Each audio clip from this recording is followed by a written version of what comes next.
Hi, this week we're going to show you how we make gelatine prosthetics.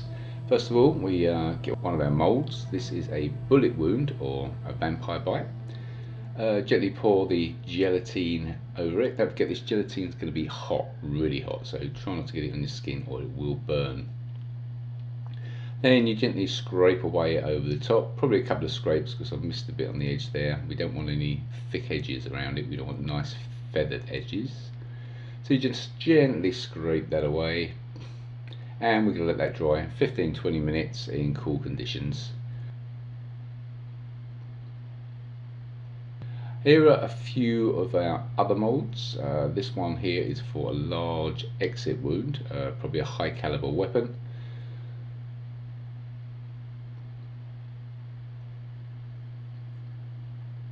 And this one can be used for just about anything really. It's a nasty sort of skin scratch. Maybe you've been dragged through barbed wire or someone's been digging at you with a knife.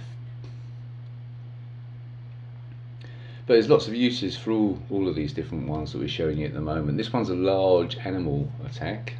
This could be a werewolf attack or a bear attack like you saw in The Revenant. Again, nice feathered edges around it so you can blend that in with the skin.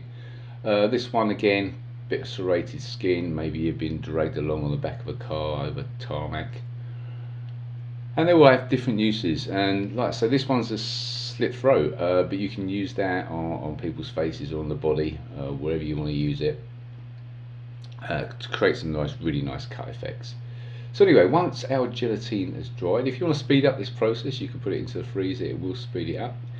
You just gently want to peel away any excess gelatine. The great thing about our gelatine is it's all reusable, so you can melt it back down again and make another mould out of it.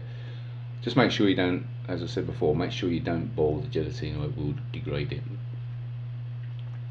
So that just pops back into our boiled gelatine. We use a saucepan to melt our gelatine down. You can also do it in a microwave, sort of 20-30 second bursts, but again, just try not to boil it. The reason we use a saucepan is because we find we've got a little bit more control over the temperature. Anyway, once that's dry, you can put some talcum powder on it. We put a little bit on here, you can put a lot more on. Talcum powder is really cheap.